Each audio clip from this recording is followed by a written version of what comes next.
Hey everybody, it's Jason Blaha with Ice Cream Fitness here. It is Monday, so it is time for the Monday Q&As, and this will be part 1.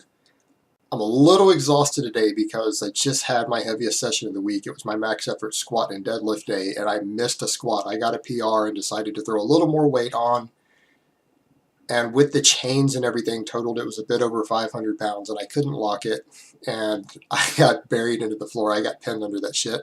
But I set a deadlift PR after, but between the two of those, I'm pretty well exhausted.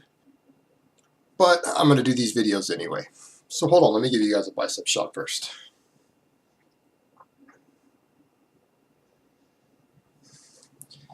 Alright, first question. You've said in previous videos that the body is digesting protein and fat for 24 hours after eating. So how can you be in a true fasted state on IF? Now, I didn't say 24 hours. I said you're still absorbing the nutrients for up to 48 to 72 hours. And what would make you think that intermittent fasting is a true fasted state? When you go have a blood glucose test, it is called a fasted glucose test. That means that you're not absorbing any carbohydrates anymore. And that's what you do even for medical purposes when you get a fasted glucose test. It doesn't mean you're not absorbing some amino acids and fatty acids and things.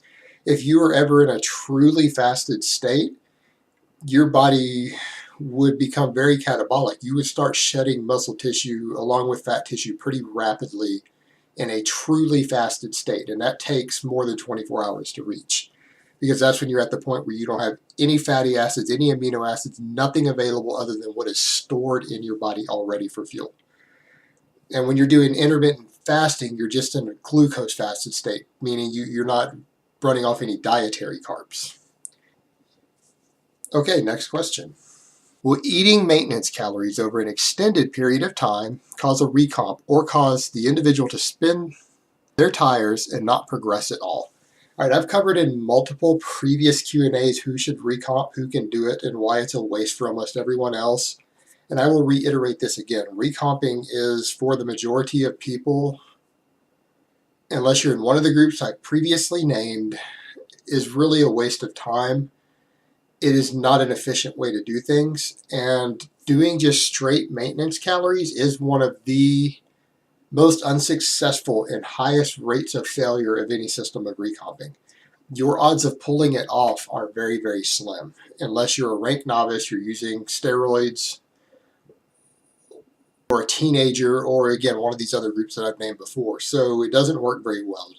The more successful recomp systems do not have you sit at maintenance calories. They have you doing things like lean gains as an example. It has you recomp, but you're staggering calories with deficits and surpluses. You're doing intermittent fasting. You're doing a bunch of stuff like that to manipulate it a bit. And then things like Lyle McDonald's Ultimate Diet 2.0 is a bit of a recomposition type diet, but again, it's not running constant calories like that. It's using calorie staggering methods for recomposition. And that's generally the only use of staggering calories. You shouldn't be doing them on a bulk or a cut, but you need them for most successful recomp systems. So no, it doesn't work very well. You are very, very likely to just spin your tires on this. And it's not to say you can't recomp, it is just statistically you're very insanely likely to fail doing it this way.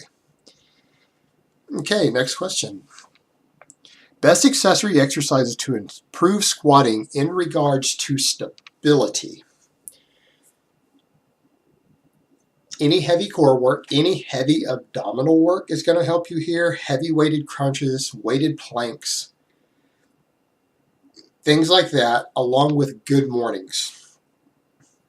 Now, other lower back stuff will help with the stability, but nothing will do it like a good morning will.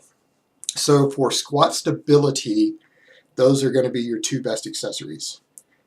All right, next question. On a low-carb or low-calorie diet, will coffee increase cortisol levels and cause the body to store fat? I've got multiple videos on cortisol. They're very easy for you guys to find. I have multiple videos with the word cortisol in the title.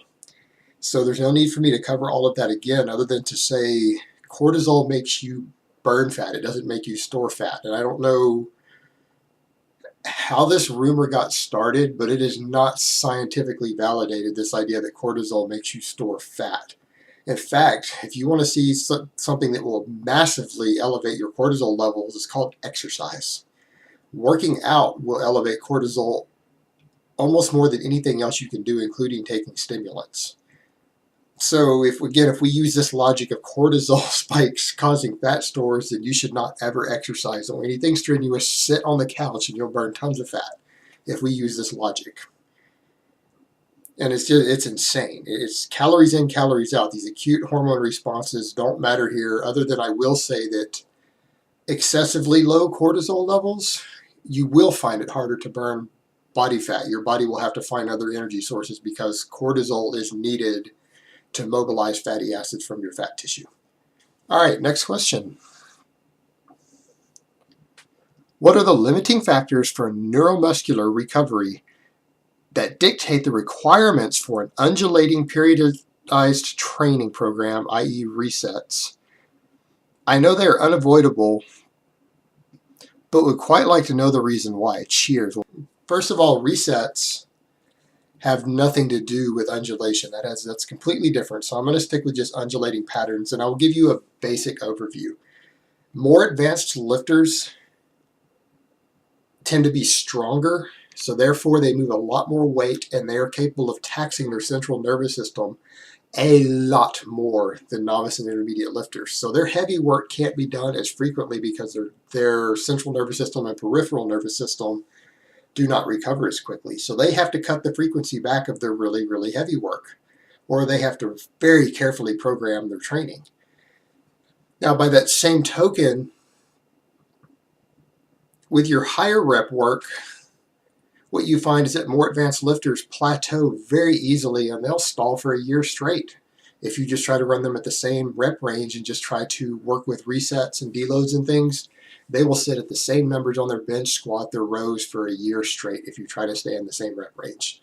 So what you need is the increased central nervous system training and the extra strength that you gain from the heavier work to carry over to those days. And what you can do is that you can do heavy work on certain days, tax your nervous system, and then leave the heavy work alone for a week or less. But the main thing is you're not going in and doing heavy work immediately again. And while you are letting the nervous system recover, you can do slightly more metabolic work that is not taxing the central nervous system as much, so you don't need maximum effort. And then you can go do other types of training, whether it's for bodybuilding, whether it's metabolic work or speed work for powerlifters or whatever you're doing, because they use different energy systems and they have different recovery patterns. And therefore you can be recovering still from one of these types of training to some extent while you do the other, because they don't share the same full recovery cycle and they feed into each other. And what this does for you is that it allows you to take the heavy work that make you stronger, so that when you do the more metabolic work, you improve performance on it more quickly and you don't plateau as easily because you're getting the strength carryover. Because again, as I've said before, maximum strength and maximum power make you better at everything. It has a complete carryover to other workload endeavors because it improves work capacity. So it makes you stronger on the higher rep work, and then any hypertrophy that you gain from the higher rep work, hypertrophy always makes you stronger. And that includes the lower rep stuff, so then it feeds back into the 2 days, and they feed each other back and forth, working off slightly separate recovery patterns, so that you can still do one before you've completely recovered from the other and still get maximum performance out of it. So I hope that makes sense on that. Alright guys, that's really all I have to say in this first video. I will try to do another one for you guys later today. So I hope it has been informative, and I will talk to you next time.